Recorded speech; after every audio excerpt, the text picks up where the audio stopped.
I stared at my laptop, rereading the group chat messages I was never supposed to see.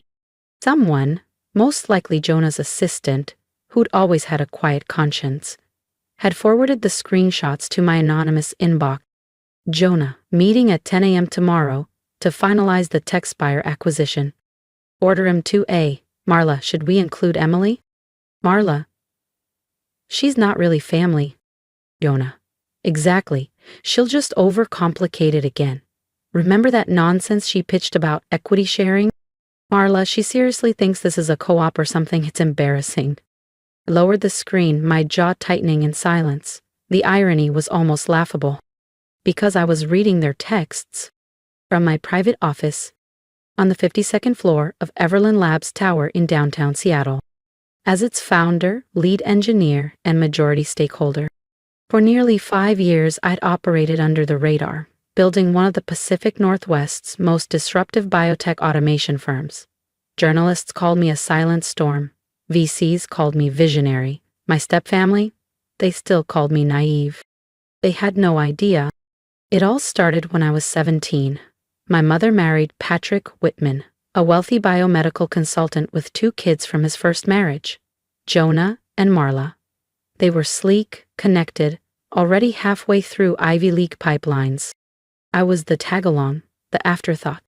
Patrick once told me I had the perfect demeanor for support staff, said it kindly, like I should be grateful. But while Jonah schmoozed executives and Marla hopped continents under the guise of innovation tours, I waited tables and taught myself neural systems engineering through late-night courses and open-source labs. That equity pitch they mocked? That was the last time I tried to help Whitman Biotech. They laughed me out of the room. Just once. 2 months later, I launched Everland Labs. Today, they're finalizing a deal to sell their failing company. Fear me. And they still have no idea who's behind it. Not yet. The vision I'd nurtured, AI systems that optimized biotech for people, not just profits, became the core of Everland Labs. Within the first year, we landed the Cascade Med contract that Whitman Biotech had counted on for expansion. Within 3 years, we were their top competitor.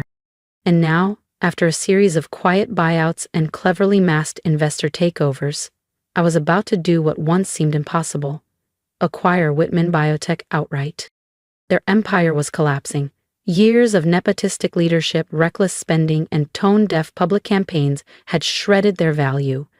Major contracts were bailing, their board was panicking. Then came Everland Labs with a lifeline, a buyout offer so clean, so generous they could barely believe their luck. The only mystery? The elusive CEO, known only as E-Ray, insisted all communication go through legal counsel. Jonah and Marla never questioned it. They assumed some reclusive billionaire wanted a legacy buy.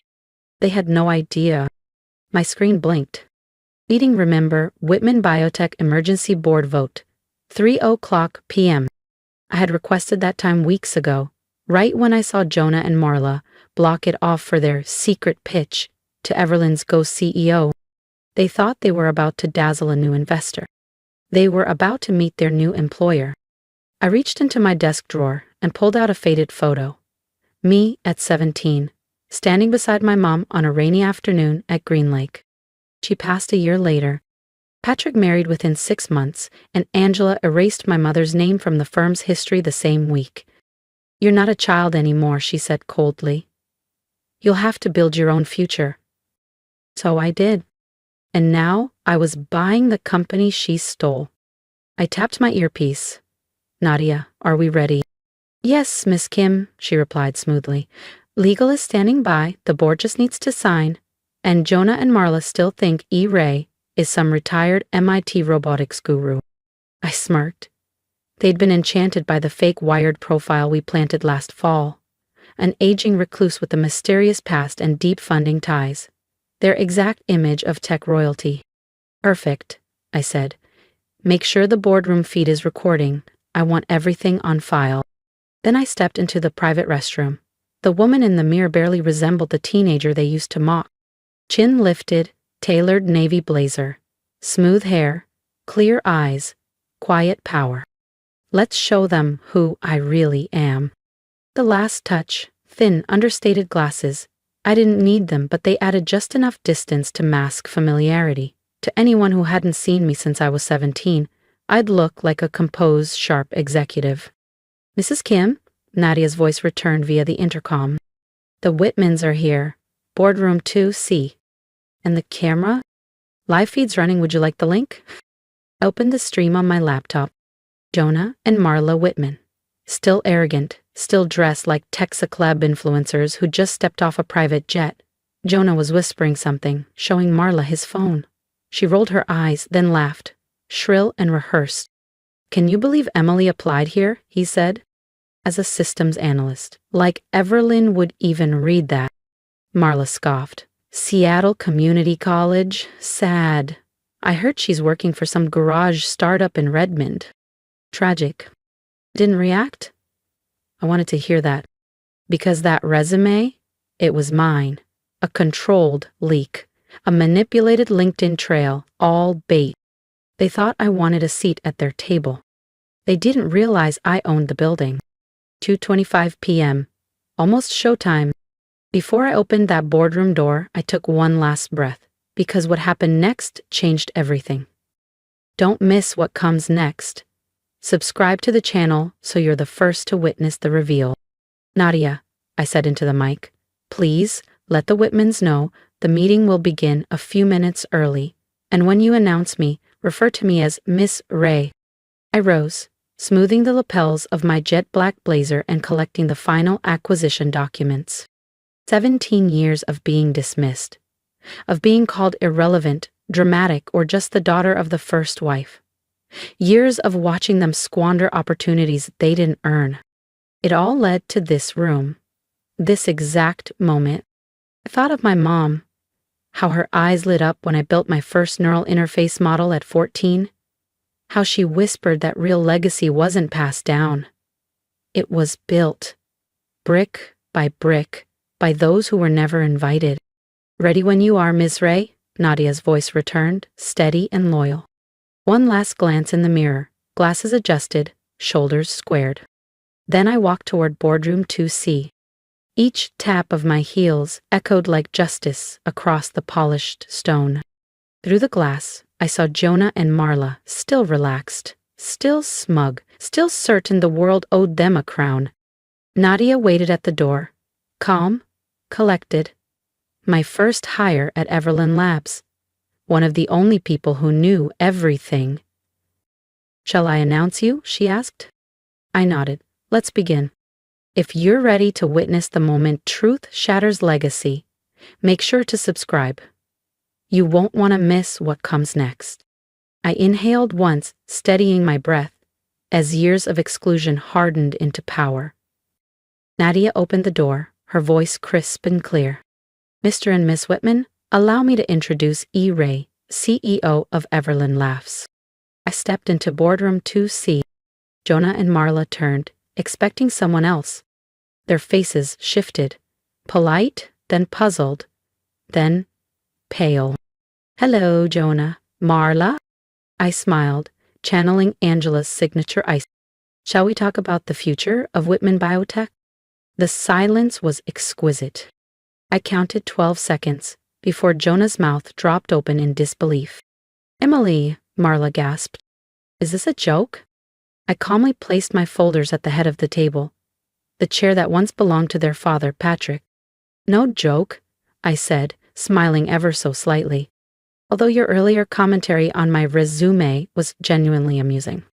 Jonah finally found his voice, but it wavered beneath the weight of the truth. You can't be E. Ray, you're just... A disappointment? I offered, lifting one brow. No, just someone who worked, while you two burned through every dime of credibility you inherited. I opened the top folder with care. Now, the terms. Everlyn Labs will acquire Whitman Biotech for $2,400,000,000. Select departments will merge, executive roles will be restructured. Effective immediately. Marla slammed her palm on the table, the sound of her stacked bracelets cracking through the silence. You lied to everyone. You faked your entire identity. No, I replied calmly. I protected my vision. I built something real, something earned. I held her gaze. She was the first to look away. Style isn't substance, Marla. And in this room, substance wins. Jonah's fists tightened. Angela's gonna hear about this. The board already approved the deal, I cut in. Yes, including Angela. She just didn't know whose name was behind the offer. I let the silence hang, then added with a quiet smile. I look forward to seeing her face, too. I could practically hear the mental scrambling, the desperate mental math. They knew. They'd already lost. What do you want from us? Marla finally asked, voice brittle. Want? I leaned back, fully composed. I already have it. Authority, control, light. And then, I opened the next folder. Now, let's discuss your severance options. Although, I added smoothly, there are a few staffing adjustments I'd like to propose. Jonah's face drained of all color. You're firing us? Not exactly. I slid 2 prepared folders across the glass table. I'm offering roles more in line with your actual strengths. Jonah, you'll transition to Assistant Manager of Client Support. Marla, Junior Operations Coordinator. Salary reductions, naturally, but you'll both qualify for the employee development and mental wellness programs you once mocked. Marla's mouth dropped open. You can't be serious. We're not accepting that. That's entirely up to you, I said evenly. You're welcome to pursue work elsewhere. Just remember, your non-compete clauses remain binding. And with Whitman Biotech no longer a standalone entity, options will be tight. Jonah leaned back in his chair, eyes distant. You've been orchestrating this for years, haven't you? Not orchestrating, I said, slipping the final folder into my bag. Building. While you coasted, I created something that lasts. I'm offering you something I never got, a second chance, even if it's earned the hard way. I stood and adjusted my jacket. You have until 9 a.m. tomorrow, accept, and HR will begin onboarding. Decline, and security will handle your exit. I turned toward the door, but Marla's voice cracked behind me. Wait, what about Angela? What are you planning to do to her? I paused, hand on the handle. Angela made her choices 15 years ago, I said without looking back. Now she'll live with the result. I glanced over my shoulder, expression unreadable. And something tells me she's watching already. Oh, and don't bother warning her, I added calmly. She's already in a board meeting, one where she's about to meet E-Ray for the very first time. The second meeting of the day was already underway, held in the Grand Executive Suite atop the Everland Tower with sweeping views of Elliott Bay. I could see Angela through the glass, poised, immaculate, her signature pearl earrings in place, posture rigid and proud, ready to dazzle whatever old money CEO she imagined was behind the acquisition. Nadia stood by the door. They're ready for you, Miss Ray. Should I announce you? No, I said softly, a slow smile forming. I think I'll handle this one personally. I pushed open the door and watched as Angela Whitman's sculpted confidence cracked for the first time in years. Good afternoon, I said to the room, but my eyes never left hers. I'm E-Ray, CEO of Everland Labs, though some of you may remember me as Emily Kim. The room went still. Angela's hand twitched on her notepad, just enough for me to see. What followed was a masterclass in corporate reclamation. I presented Everland's plan for Whitman Biotech, full modernization, ethical restructuring, equity-first leadership, and sweeping reforms to dismantle the hierarchy Angela had spent years embedding. Angela sat frozen, jaw tight, eyes unblinking, as I unwound her empire with precision. The moment the meeting ended, she tried to vanish behind the board members, the way she always did when control slipped. But I stepped forward. Angela, my voice stopped her cold. She turned slowly, and for the first time in 15 years, I saw it. Not rage, not arrogance, fear. Oh, she asked quietly. How did I build Everlyn Labs? I leaned against the edge of the table. How did I buy the company you once told me I'd never belong to? The same way anything worth having is built, by working for it. While you closed doors, I created new ones. Angela said nothing. This isn't revenge, Angela, it's justice. It's proof that success isn't inherited, it's earned, with resilience, intention, and the courage to value substance over status. She winced, just slightly, a fracture in the porcelain. To what now? She asked, her voice brittle. You dismantle everything? No, I rebuild it. Whitman Biotech will now operate as a division of Everlyn Labs, focused on ethical biotech and community-centered innovation. Your name won't disappear, but it will change. She swallowed. And me. You'll retain a board seat, I said. But as a minority shareholder, your influence will be tempered. I smiled. Call it a lesson in perspective. She turned to leave, stiff but quiet. Oh, and Angela? I said, pausing as she reached the door. Sunday dinner? I believe I will be attending after all. The weeks that followed swept through like a silent storm. Jonah and Marla accepted their reduced roles, begrudgingly at first, but slowly they began to listen, to learn. About accountability, about the weight of real work. Angela remained quiet in meetings, but sometimes she looked at me with something unfamiliar. Not hate, not scorn. Maybe respect? The press called it a revenge story. But for me, it was restoration. The real victory wasn't the acquisition. It was the transformation of a company, a culture, a legacy. For the first time in years, the employees of Whitman Biotech felt seen, heard, empowered. That was the legacy I wanted. Innovation, integrity, impact. The company, once known for inherited privilege, had transformed into a model of inclusive, purpose-driven leadership. 1 year after the acquisition, I sat in my corner office overlooking the Seattle skyline, scanning Everlyn Labs' latest quarterly report. Whitman Biotech, now a subsidiary of Everlyn, had posted a 42% profit increase, not because of ruthless cuts or hollow branding, but because of the employee-first biotech platforms I'd started sketching on a cafe napkin 5 years ago. And to my quiet surprise, Jonah was thriving. Once he learned how to truly listen, not dominate, he discovered he brought more to the table than just a last name. Marla, too, had grown into her role. With structure and accountability, she uncovered a discipline and insight even she hadn't believed possible. There was a knock. Miss Kim, your step-siblings are here for their quarterly review, Nadia said. I nodded, eyes briefly drifting to the horizon. The view had changed. We all had. Send them in. Jonah and Marla walked in, no flashy watches, no forced charm. Just quiet professionalism and earned humility. Please, sit. I gestured to the chairs opposite mine. Let's talk about your progress. As we moved through their development plans, my mind flickered to my mother. She used to tell me that success wasn't about silencing others, it was about becoming someone worth listening to. I hadn't taken over Whitman Biotech to crush them.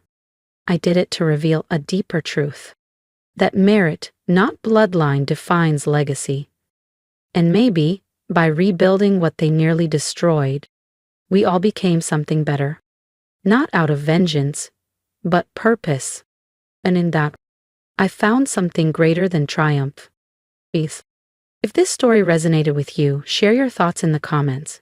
Have you ever been overlooked by those who should have lifted you up? I didn't build Everlyn Labs just to win. I built it to prove that quiet strength outlasts loud entitlement. Subscribe to the channel and let's keep these stories alive. For every builder, dreamer, and underestimated soul still rising.